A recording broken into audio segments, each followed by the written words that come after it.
یہ ضروری ہے۔ قرآن کریم میں جس ترتیب سے نازل ہوا، ترتیب عثمانی کہہ سکتے ہیں اس کو، یعنی الف لام میم سے جو قرآن شروع ہو رہا ہے یہ والناس پہ ختم ہو رہا ہے، اسی ترتیب سے پڑھنا ہے۔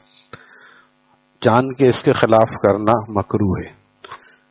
جیسے ابھی ہم نے پڑھا تو کوئی پہلے انفطار پڑھ لے، اذا السماء انفطرت، اور بعد میں اذا الشمس کورت پڑھے جان کر تو مکروہ ہے، اور کوئی انجانے میں پڑھ لے تو کوئی ایسی بات نہیں ہے، اس میں کوئی گناہ بھی نہیں۔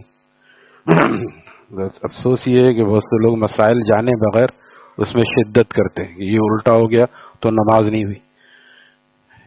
حفظی ایریا میں ایک سے زیادہ مسجد تھی جس کے ائمہ مجھے جانتے تھے، تو وہ نہیں ہوتے تھے، کہیں جاتے تھے تو مجھے کہہ کے جاتے تھے۔ اب وہ ایک امام صاحب نے سر کہہ دیا، وہاں پہ ایک اور ساتھی تھے جن کی تجوید قرات بہت اچھی تھی، تو میں نے ان سے کہہ دیا نماز پڑھانے کے لیے، انہوں نے نماز پڑھائی تو انہوں نے الٹا کر دیا، پہلے میں وہ 3 پھر علم نشرح لک صدرک، اس میں آدمی بھول بھی جاتا ہے ترتیب کو۔ تو ایک بڑے میاں کھڑے ہو گئے، نماز نہیں ہوئی دوبارہ پڑھنی پڑی۔ میں نے اپنے اساتذہ سے رابطہ کیا، فون کا اتنا زمانہ نہیں تھا، انہوں نے کہا نہیں نماز ہو گئی، جان کے کرنا صحیح نہیں۔ بلوری ٹاؤن تک سے پوچھا، اگر انجانے میں ہو جائے تو کوئی گناہ نہیں ہے۔ جیسے اس کی ترتیب آخری صورتوں میں جو اکثروں کو یاد ہوتی ہے، پہلے ناس پڑھیں اور پھر فلق، تو یہ ٹھیک نہیں ہے، پہلے فلق پڑھیں گے پھر اس کے بعد ناس پڑھیں گے۔ لیکن اگر الٹا ہو گیا کبھی تو کوئی نہ نماز لوٹانی ہے، نہ کوئی گناہ ہے، نہ کراہت ہے، جان کے نہیں کیا، جان کے کرنے میں کراہت ہے، جان کے کرنے میں کراہت ہے۔ اسی طرح حضرت مولانا یوسف لدھیانوی شہید رحم اللہ تعالی نے سوالات کے جواب میں لکھا ایک پوری جلد حضرت کی نماز پر، اس میں کہتا ہوں ایسی چیزیں گھر میں ہونی چاہیے۔ 8 جلدیں ہیں اور اس میں تقریباً تمام مسائل اتنے دلچسپ انداز سے پوچھے گئے ہیں کہ خود پڑھنے کا دل چاہتا ہے۔ جو عمیق ہیں، گہرے ہیں، زکوٰۃ اور وراثت کے، اس کو نہ پڑھیں، سمجھ میں نہیں آتے، لیکن نماز اور روزہ اور ایسے مسائل تو بہت آسان بھی ہیں اور مزیدار بھی ہیں، کیونکہ ہر آدمی اپنے لحاظ سے پوچھتا ہے تو نئے نئے طریقوں سے پتہ چلتا ہے کہ اس مسئلے کی نوعیت کیا ہے۔ تو آپ کے مسائل، ان کا حل یہ گھر میں رکھنا چاہیے۔ تو اس میں حضرت نے اکثر سوالوں کے جواب میں بہت سے لوگ اس بارے میں بالکل وہمی ہوتے ہیں تو بہت اس طرح پوچھتے ہیں، حضرت نے پورا تفصیل سے اس کو بیان کیا کہ آخری صورتوں میں، آخری صورتیں کس کو کہیں گے؟ آخری پاؤ کی جو صورتیں، لم یکن الذین سے لے کے آخر تک، اس کو آخری صورتیں کہہ سکتے ہیں۔ حضرت نے فرمایا آخری صورتوں میں ایک صورت کو درمیان سے چھوڑ کر پڑھنا، یہ بھی، اس میں بھی کراہت ہے۔ جیسے ہم نے علم تری کیفہ پڑھ لیا، پھر ارأیت الذی پڑھ لیا، اب لإیلاف کو کیوں چھوڑا؟ ہمارے استاد نے شیخ الحدیث دامت برکاتہم نے پڑھاتے ہوئے اس مسئلے کو بیان فرمایا، تو یہ فرمایا کہ اس کی کوئی وجہ نظر نہیں آتی، اور اس سے یعنی یہ پوچھا جا سکتا ہے کہ اس کو چھوڑنے کی کیا وجہ ہے، اور اگر 2 صورتیں چھوڑ دی جائیں تو وجہ موجود ہے کہ ہم کوئی سی بھی پڑھ لیں، ترتیب قائم رہنی چاہیے۔ کوئی علم تری کیفہ کے بعد سورہ اخلاص پڑھے کوئی حرج نہیں ہے، علم تری کیفہ کے بعد سورہ اخلاص پڑھے تو کوئی حرج نہیں ہے، لیکن صحیح اس کے بعد لإیلاف پڑھتے ہیں، عام طور پر ارأیت الذی پڑھتے ہیں، لیکن اگر لإیلاف کو چھوڑ دیں یا لإیلاف پڑھ کے ارأیت الذی کو چھوڑ کے انا اعطیناک پڑھیں تو یہ اس کے خلاف ہوگا، خلاف اولا، اور کراہت اس کو کہتے ہیں۔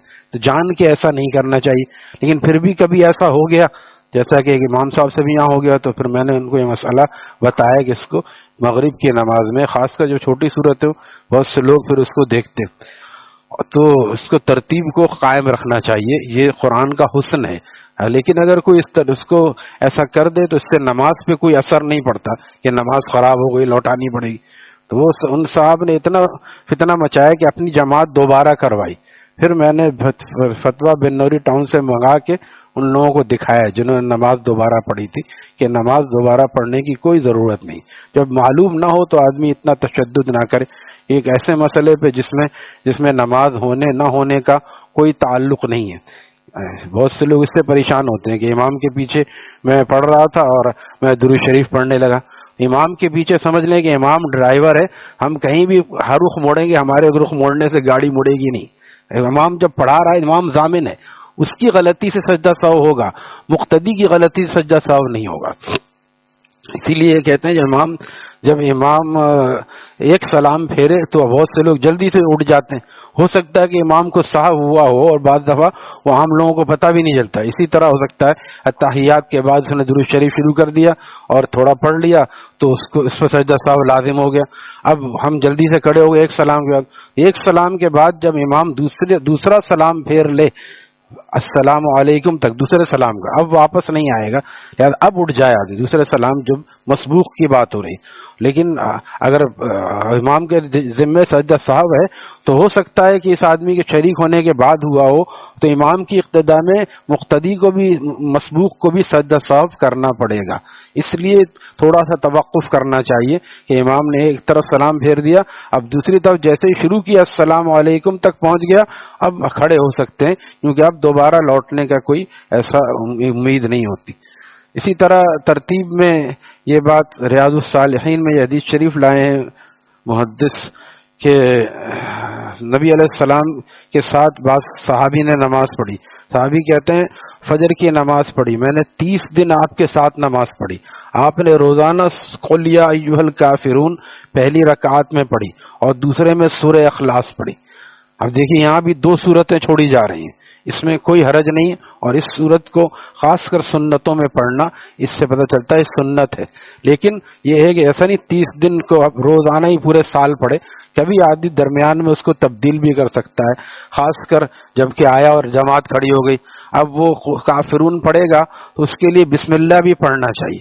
تو اس سے بہتر ہے کہ درمیان سے کہیں سے شروع کر دے. جیسے 3 آیات ہیں سبحان ربک رب العزت عما یصفون وسلام علی المرسلین والحمد للہ رب العالمین، یہ 3 آیات ہو گئیں. اس میں بسم اللہ پڑھنا بھی ضروری نہیں ہے کیونکہ نماز کے شروع میں ثنا کے بعد تعوذ تسمیہ ضروری ہے، وہ تو پڑھ چکا ہے آدمی.